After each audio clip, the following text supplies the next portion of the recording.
honored to have Dr. Marcus Papadopoulos, who's been with us on this show before, of course, author, political analyst, and general activist, if you like, political activist in what we would describe as truth-telling. Maulana Sayyid Muhammad Razavi is also with us in the studio, of course, political analysis and social analysis, as well as the Islamic, if you like, jurist's take on world affairs is what we hope to get from him.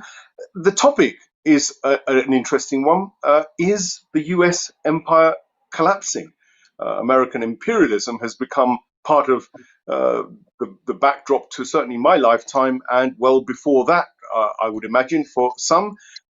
The fact now is that we're seeing all sorts of things that none of us have witnessed in the past. The race riots, of course, are not new, but the actual race conflict, for it to still be going on all these many decades after Martin Luther King, Malcolm X and co. marched for the equality of black people, well, that's reared its head in a pretty major way.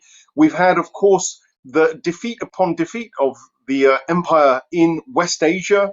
We've seen the return of Russia onto the scene and giving the American imperialists a bloody nose. The Eurasian axis, indeed, seems to be on the march, including China. Of course, the Iranians and the Russians would be included within that at the moment in terms of opposition to the empire. But we've seen a presidency and an election fall into a bizarre scenario, with Capitol Hill being visited by various folk, allegations, accusations being thrown around all over the place, with the president himself being knocked off Twitter and even banned on Facebook, albeit temporarily, it seems. So what's going on? What's happening in the hallowed halls of democracy in America? Are we seeing it all unravel before our very eyes? And what of Biden, the old fellow who's been probably just as rabid as anybody in terms of warmongering around the world, yet is being touted as the, if you like, the savior of America?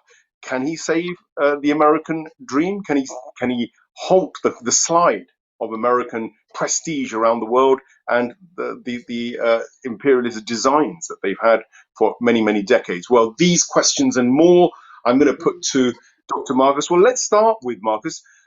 Marcus, what do you make of what's actually going on, first of all, domestically, and what you've seen on Capitol Hill? What's your take on what's going down there? Well, it's abundantly clear that American society is ill. And American society has not become ill in the last year.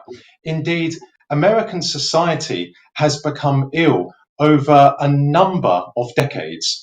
If we go back, say, 60 or 70 years to America, we will see that America was a deeply religious country.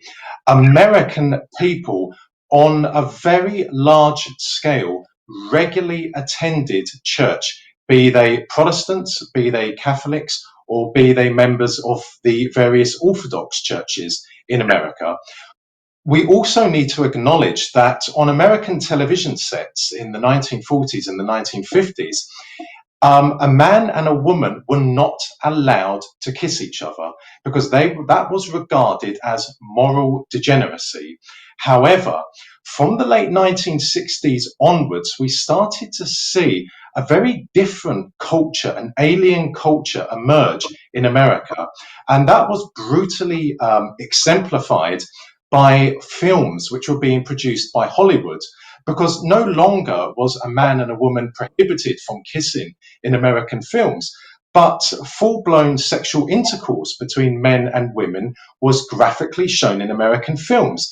That was then followed by horrendous, shocking levels of violence in American films. Now, there are many other factors to account for what has happened in American society, but certainly I would argue in the last 20 years, a culture, and I use the word culture in a very loose way, has been created in America by liberals, or more specifically, neo neo-liberals, which is at odds with vast swathes of the American population. And this culture is really one of depravity, of debauchery, of moral degeneracy, where neoliberals, be it their politicians or their journalists or their so-called human rights activists, are trying to impose this culture, which is also anti-religion, specifically anti-Christian, but it's anti-religion in general, on the rest of America. We have neoliberals who propagate this culture, arguing that, for example, children as young as 7 or 8 should be taught in schools to masturbate. Now, that is absolutely horrendous. So there is a pushback from vast swathes of the American population. America is not divided along race lines. That's what the neoliberals argue as a way of imposing their depraved culture on the rest of America. America is divided along class lines. There are 44 million Americans living in poverty, and that encompasses whites, blacks, Asians, Hispanics, and all other ethnic groups in America. And now we see Joe Biden, who will shortly become president of America. He will, once he enters the White House, he will increase this depraved culture even further.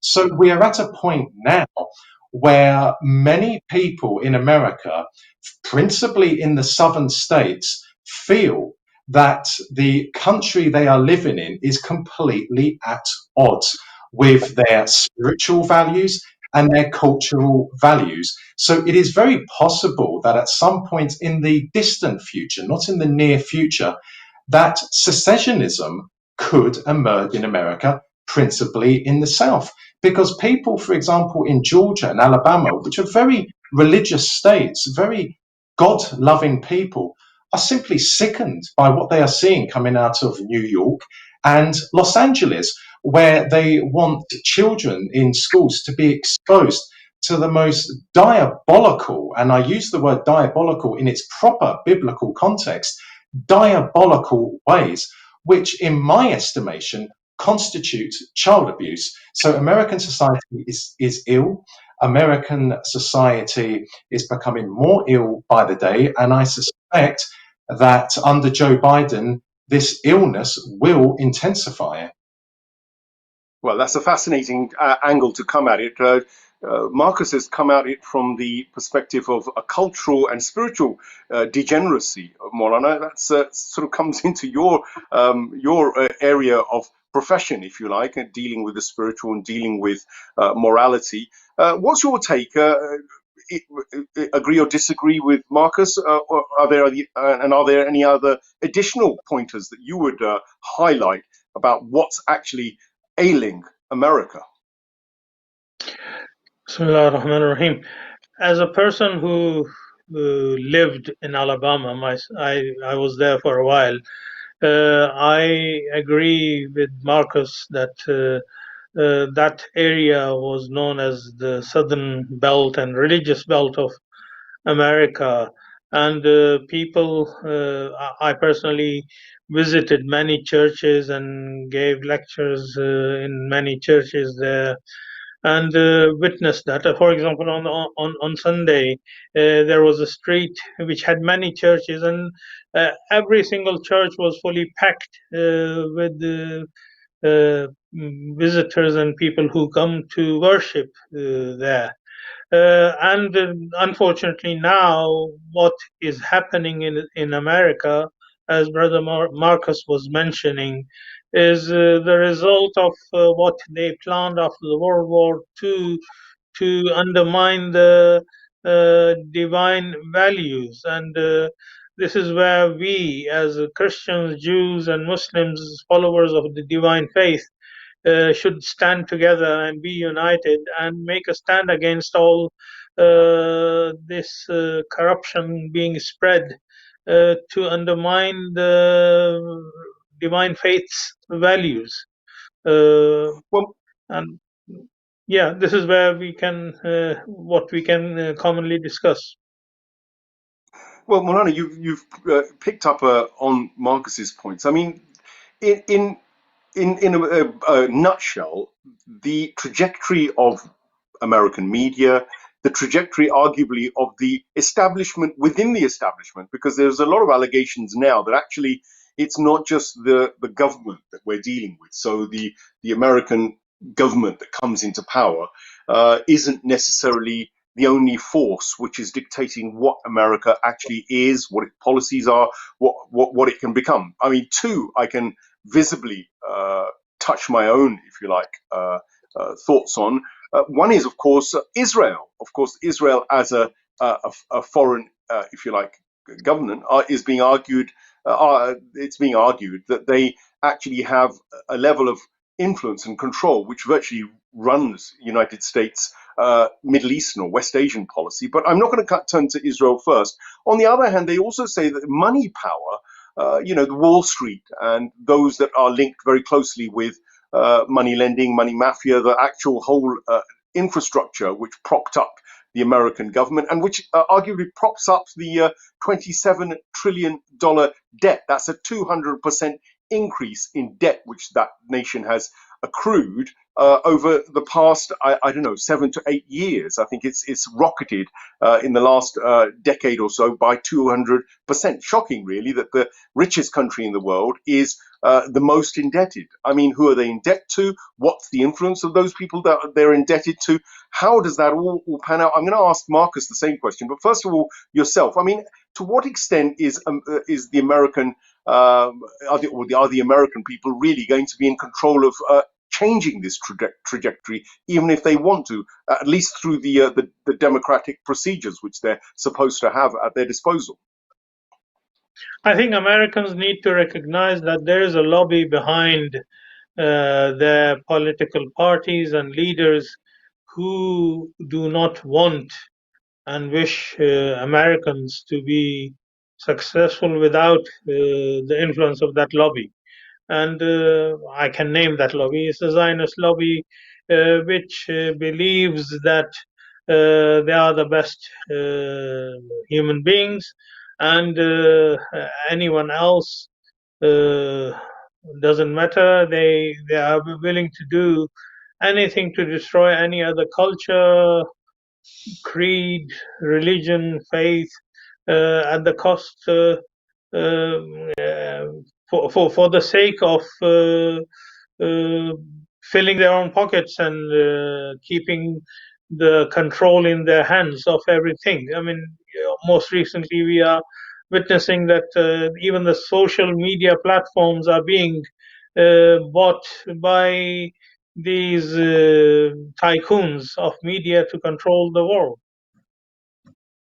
Well, I mean, we know that today Sheldon Adelson died. They say you never shed a tear for a tyrant and an oppressor. Marcus, I've linked this issue of whether the American establishment really is in control of its own destiny. The likes of Sheldon Adelson and others in the corporate world or the financial sector, or even, as Molana's pointed, the Zionist circles, would be candidates for blame for a lot of the people in America. Certainly outside America, people see it. Do you think that the United States democracy, I mean, if it is a democracy, that's another question all of its own. Is it an oligarchy? Is it democracy? Does this system of democracy that America have actually give Americans any hope of change? Some would say it doesn't matter whether you're Republican or Democrat. The reality is that their policies ultimately all kowtow to these very dark, hidden, financially powerful forces. Indeed. The American Constitution is undoubtedly one of the most democratic in the world. And even I, a fierce critic of America and principally American foreign policy, will acknowledge that. However, it is one thing, the American Constitution being democratic, being one of the most democratic on paper.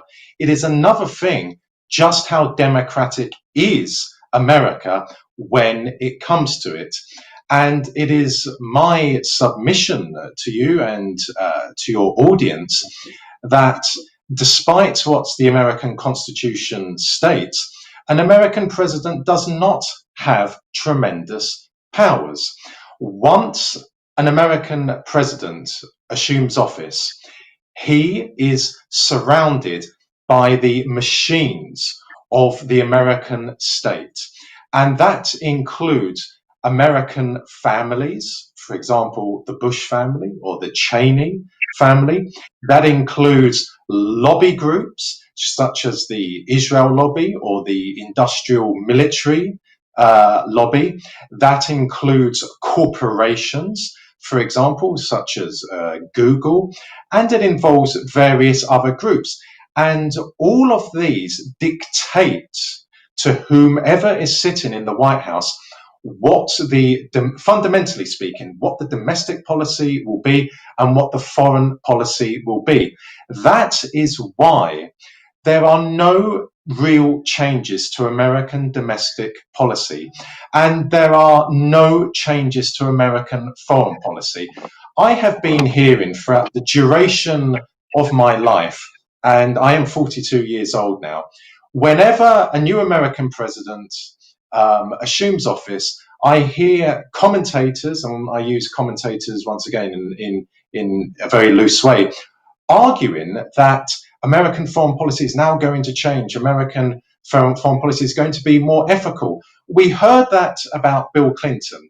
We heard that even under George W. Bush. We heard that especially under Barack Obama, because neoliberals told us because he's black, that means American foreign policy would be more ethical. Well, that is implicitly racist to non-black people.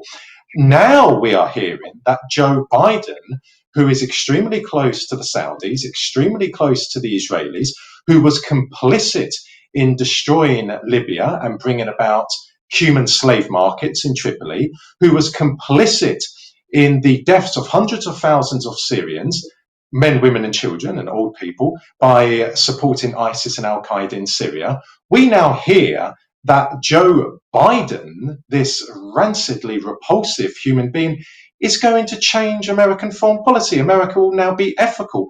Well, where is tangible evidence, concrete evidence to support that assertion? There is no evidence whatsoever. He supported American military intervention in Libya, in Syria. There will be no change under him. The American establishment is in control of American foreign policy and American domestic policy.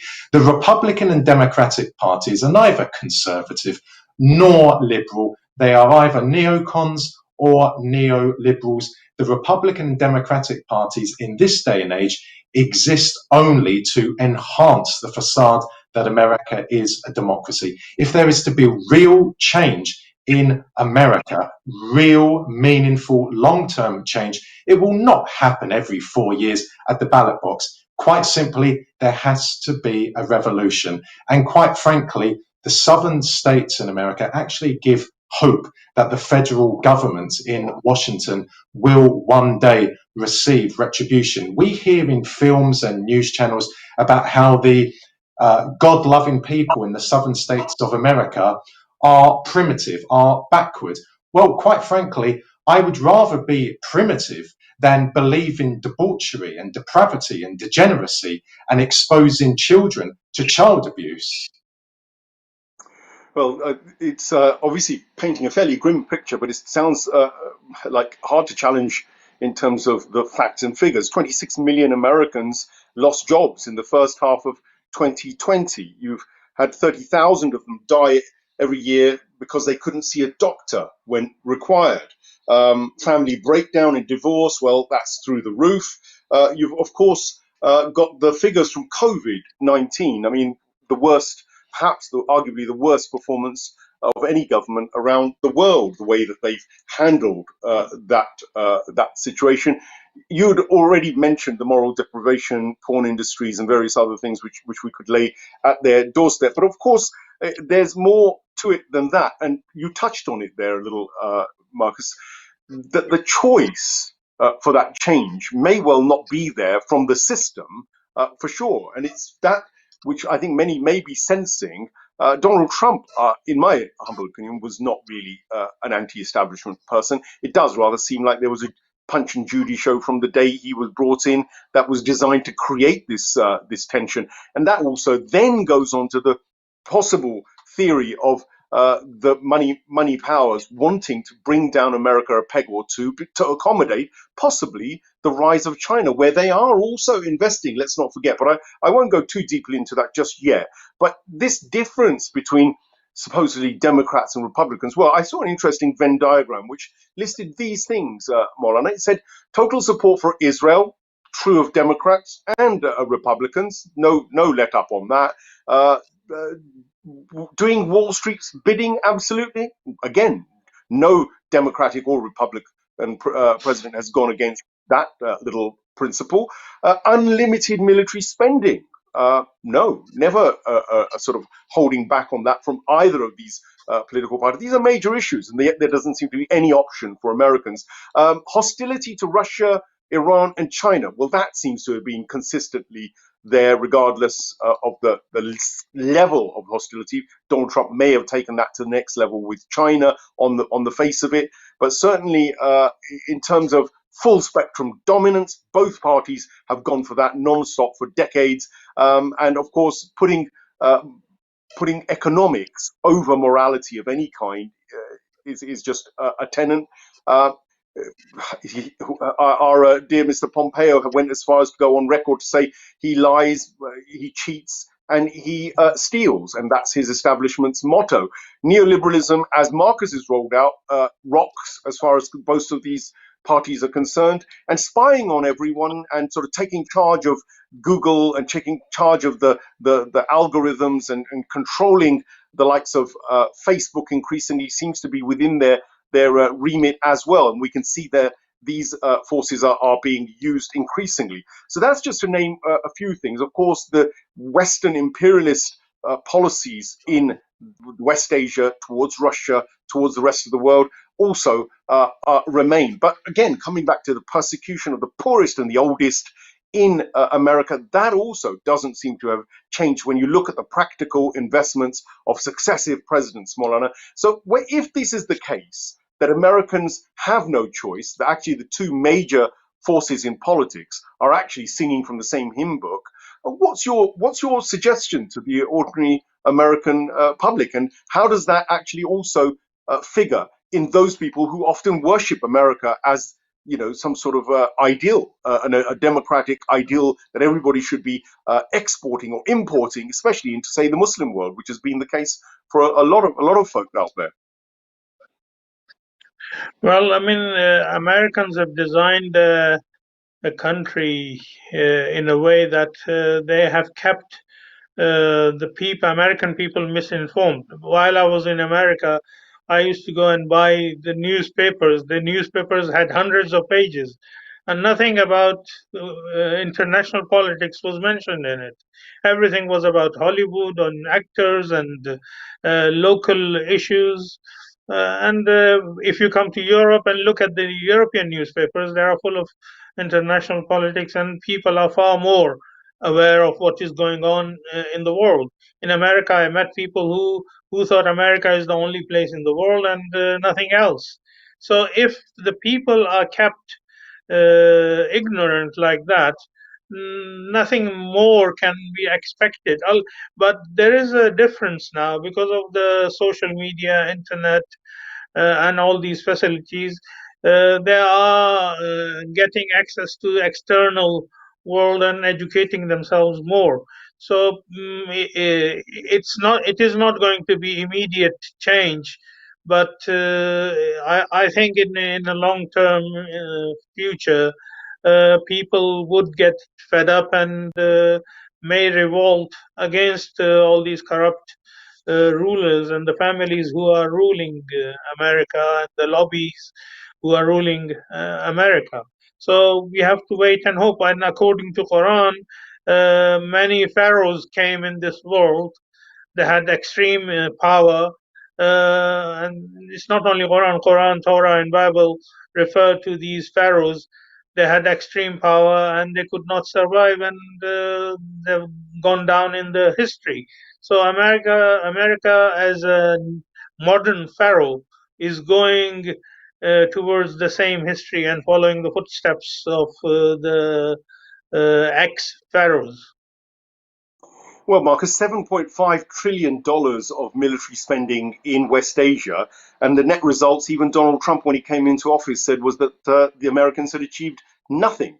During his term, no new military fronts have been opened up, but he's maintained the war on Yemen. And in fact, just this week, he's declared the Yemeni Houthis as terrorists, essentially. So he's still, of course, consolidating existing policies. Of course, he's still presided over the presence of the Americans in Syria, in Iraq, across Afghanistan. And what's your crystal ball telling you when Biden comes in terms of this foreign policy? Because we've talked about domestics. The foreign policy, which many would argue is bleeding America with $7.5 trillion, is one quote that I've had for what they've spent in West Asia on wars. Do you think their continued commitment is going to be there to this suicidal imperialist policy? American global power is formidable, and there is no reason to suggest that this will change in the foreseeable future. The American empire has been attained not only by military force, but also through political, economic, and cultural force. Let's just take the latter, cultural force.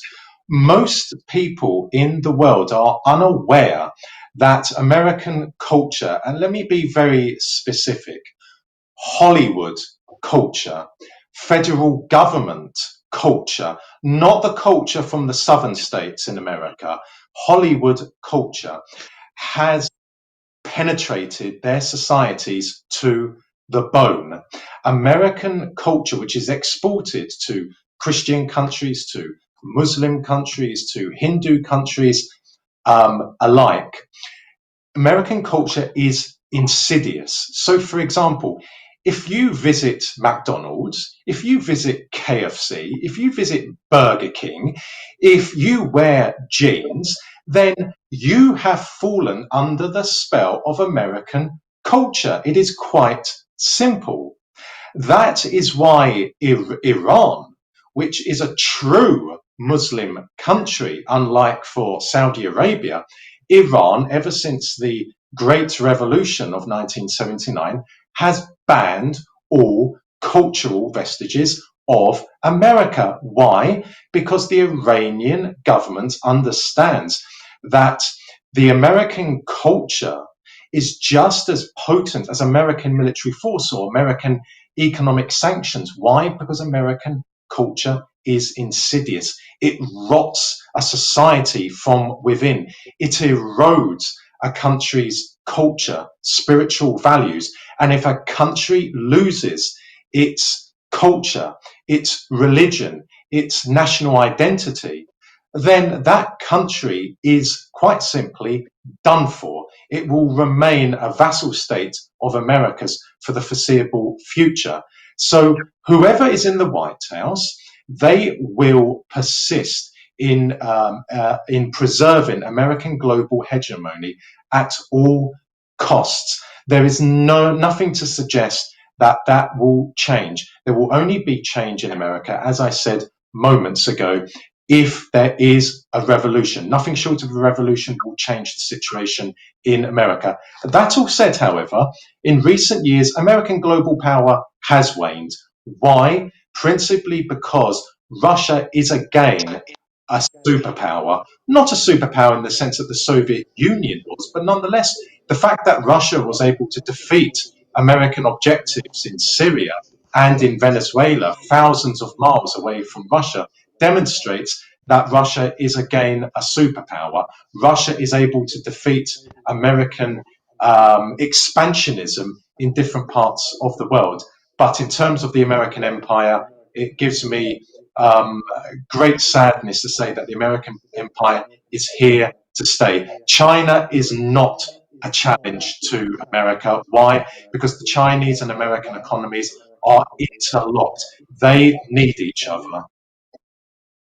Well, that's an interesting and very poignant point to bring the CIA's involvement in cultural, if you like, projection and propaganda. Mid 1990s, the CIA named Chase Brandon, an operation officer who was assigned to South America as liaison to Hollywood. Brandon's film credits include The Recruit, The Sum of All Fears, Enemy of the State, Bad Company, and In the Company of Spies. He's consulted for television programs, including The Agency and Alias. That's just the tip of the iceberg. I could go into a whole program about the CIA and its involvement in rolling out, if you like, cultural hegemony on behalf of the American establishment or their financial powerhouses behind them. So, point well made, Marcus. Maulana, we've only got a few minutes left, so I'm going to get a couple of summary points from you. What do you see American, if you like, involvement in, especially West Asia? I mean, how do you see that panning out over the next 4 years or so during the Biden setup? Do you see any great changes? Iran being the obvious linchpin, but of course, Yemenis, Iraqis, and Syrians are all in that kind of anti-American Zionist imperialist interest. Do you see that struggle hotting up even more? What do you see happening there? Sorry, I was being disturbed by a phone Sorry, call. apologies. My apologies. Basically, how is America going to fare in West Asia up against the axis of resistance? And I include Russia in that. Well, I mean, as I mentioned, that America will not be able to survive, although Brother Marcus has mentioned that the culture, American economy is very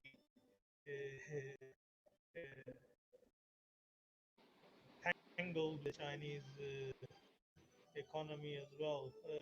But not everything depends on economy. I mean, it also depends on the moral values, and it also depends on people, how they would react and how they would tolerate, and how long they would tolerate this kind of atrocities by Americans. Well, thank you, Maulana. I mean, I have to conclude it there, gentlemen. Thank you so much, Marcus, and thank you, Maulana, for your very valuable insights. So, as far as this color revolution business goes, we know that the Americans do it in Lebanon, they're doing it in Syria, they do it in Venezuela, they do it in Russia if they could. Certainly, those battle lines across Ukraine, across the trade routes, the maritime trade routes with China, they do augur competition. I rather think of the world, of course, from a slightly broader perspective. If trade and the economic powerhouses have interests in America, China, and the rest of the world, really, ultimately, as Marcus says, it could be that those powerhouses will simply go through a process now of bringing down America up to a certain new level, not the total powerhouse that it was, and maybe bring it down maybe a notch or two in order to accommodate the Chinese reality. But it is arguably a game of, if you like, thrones, largely played out by the financial elitists who sit behind Wall Street, behind even the stock markets in Hong Kong and beyond, that actually control where a lot of the engineered politics and economics goes. But they aren't absolutely in control. Ultimately, the people have a say in the matter, and no matter how many biological weapons and viruses are released, no matter how many wars are released, no matter how many color revolutions that money power rolls out, arguably the people will always push back when oppression reaches an intolerable point. That certainly seems to be happening in West Asia. Certainly the Russians are not buying into the game entirely that the Americans want to sell to the world. Remains to be seen. Anybody's guess. Certainly Biden, I probably err on the side of Marcus and Maulana to say not a lot will change. It'll be business as usual. And again, money power will maintain its interests. They make money whether there's war or there's peace. That's the sad reality. People, I guess, need to wake up to that reality and assert their own recontrolling of not only the commons, but also destroying the usury mechanisms, and to structure the institutions of the world in a more ethical and moral humanitarian way. That's a responsibility we have beyond what the powers that be would like to impose on us. Thank you for watching this